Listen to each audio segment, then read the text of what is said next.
Good morning, friends. Today we shall discuss the third chapter of your English book, First Flight, and we have read the first part of this chapter, his first flight. So today we start the black aeroplane. Black aeroplane, the second story of this chapter. The moon was coming up in the east behind me, and stars were shining in the clear sky above me. यहाँ पे writer कहता है कि जो चांद था वो पूरब की दिशा से ऊपर आ रहा था, ठीक है ना, मेरे पीछे की तरफ से। And stars were shining in the clear sky above मी, और जो सितारे थे वो मेरे सामने से, ठीक है ना। Stars were shining in the clear sky above मी, यानी मेरे सामने ऊपर की तरफ जो सितारे थे, जो तारे थे, वो चमक रहे थे।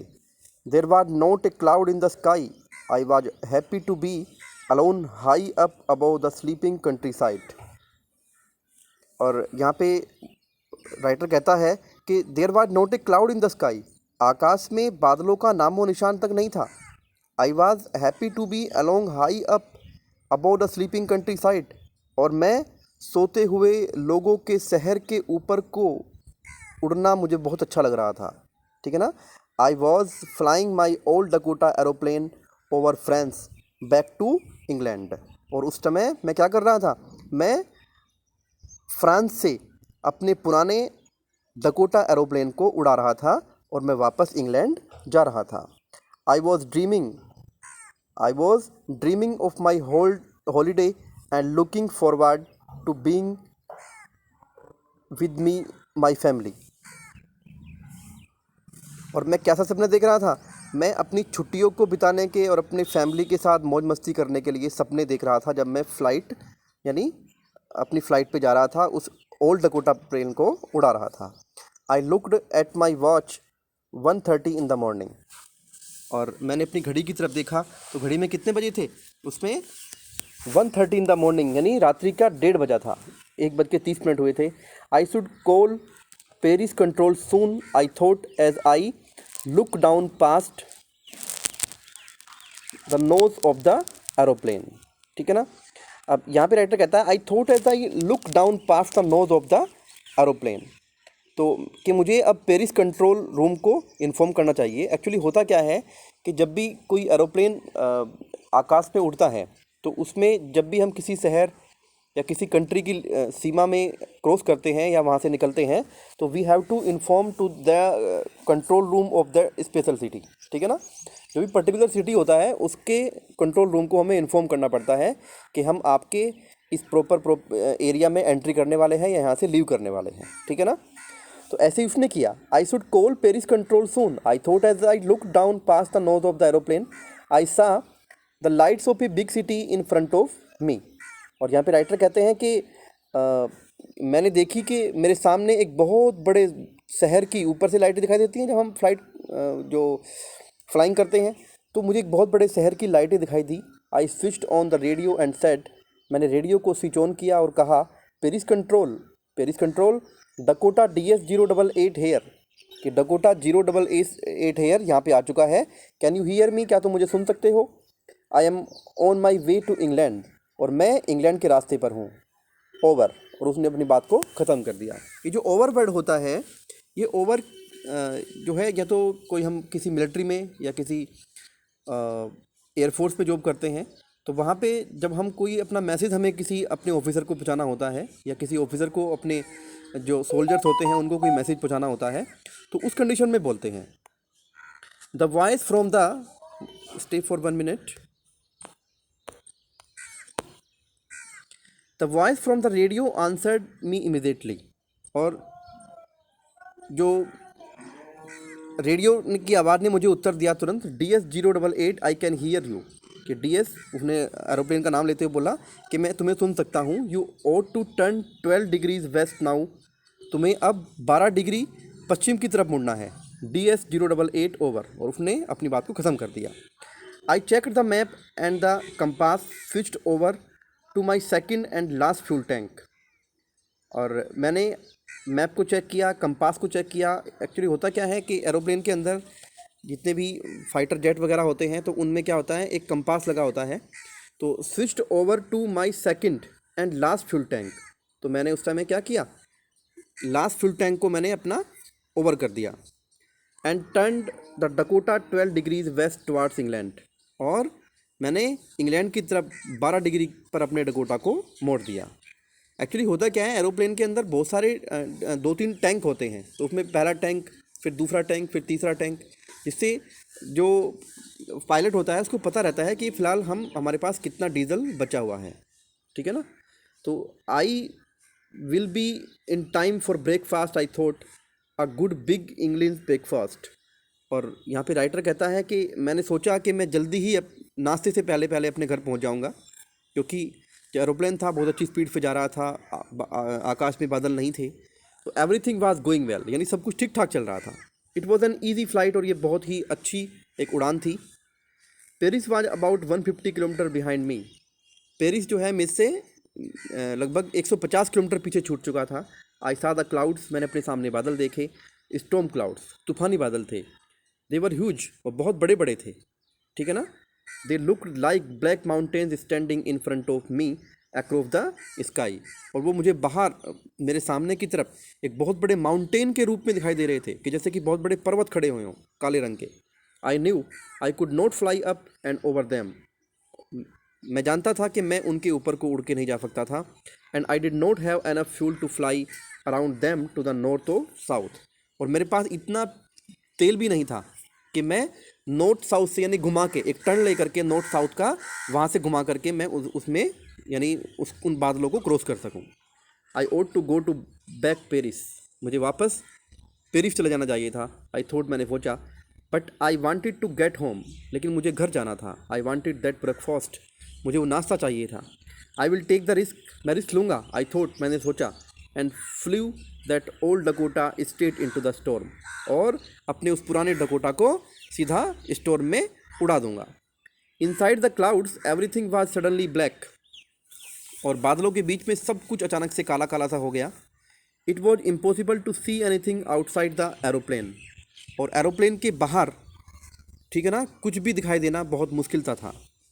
I looked, the old aeroplane jumped and twisted in the air. और वो जो पुराना एरोप्लेन था, ठीक है ना, वो जो पुराना एरोप्लेन था वो जो हवा में था वो ट्विस्ट हो रहा था, जंपिंग कर रहा था, कभी ऊपर कभी नीचे, क्योंकि दिखाई तो कुछ दे नहीं रहा था, सब कुछ अंदाजे से ही चल रहा था। तो I looked at the compass, मैंने कंपास की तरफ देखा। आई कुड नॉट बिलीव, मुझे विश्वास नहीं हुआ जब मैंने कंपास की तरफ देखा। यहाँ पे राइटर कहता है कि जो पायलट था उसको विश्वास नहीं हुआ जब उसने कंपास की तरफ देखा। ठीक है ना। नेक्स्ट पेज पे आते हैं।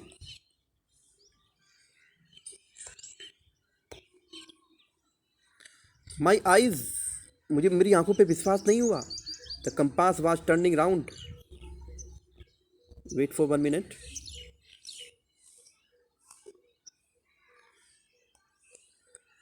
The compass was turning round and round and round. जो कंपास था वो बस गोल गोल घूम रहा था, यानी कंपास भी खराब हो चुका था। इट वॉज डेड, ये बेकार हो चुका था। इट वुड नॉट वर्क, ये काम नहीं करेगा। The other instrument were suddenly dead.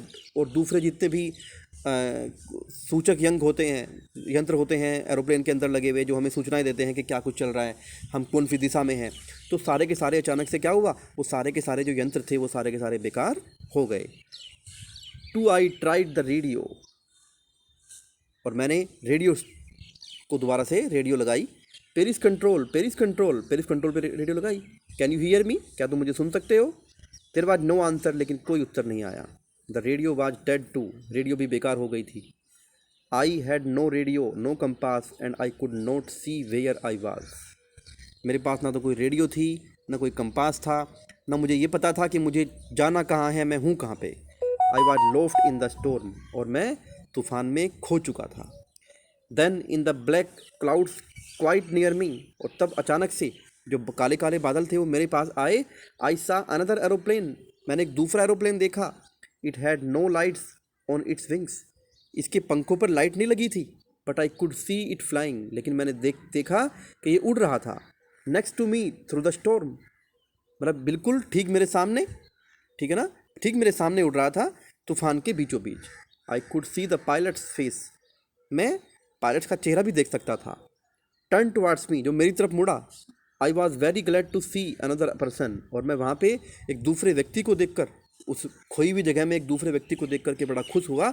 He lifted me one hand and waived, उसने अपना एक हाथ उठाया और उसको मुझे वेव किया उसको, ठीक है ना। फॉलो मी, मेरा पीछा करो। ही वॉज सेइंग, वो कह रहा था फॉलो मी, मेरे पीछे आओ। He know that I am lost, क्योंकि वो जानता था कि मैं, तो वो जानता है कि मैं खो चुका हूँ। I thought he is trying to help me, और मैंने सोचा कि वो मेरी मदद करने की कोशिश कर रहा था। He turn his aeroplane slowly to the north, उसने धीरे धीरे अपने एरोप्लेन को नॉर्थ की तरफ मुड़ाया। In front of my Dakota, मेरे डकोटा के ठीक सामने। So that it would be easier for me to follow him, ताकि मेरे लिए आसान हो जाए उसका पीछा करना। I was very happy to go behind the strange aeroplane, और मैं काफ़ी खुश था उस विचित्र से, जो अजनबी सा एरोप्लेन मुझे मिला था, उसके पीछे पीछे जाना मुझे बहुत अच्छा लगा। लाइक एन ओबीडेंट चाइल्ड, एक जैसे एक ओबीडेंट चाइल्ड होता है, एक आज्ञा का पालन करने वाला बच्चा होता है, जो वही करता है जो उसके टीचर कहते हैं, ठीक है ना। तो after half an hour the strange black aeroplane was still there, और लगभग आधे घंटे के बाद तो स्ट्रेंज ब्लैक एरोप्लेन था, वो अभी भी मेरे साथ ही था। इन फ्रंट ऑफ मी, मेरे ठीक सामने, इन द क्लाउड्स, बादलों में। नाउ नेक्स्ट पेज पे आते हैं।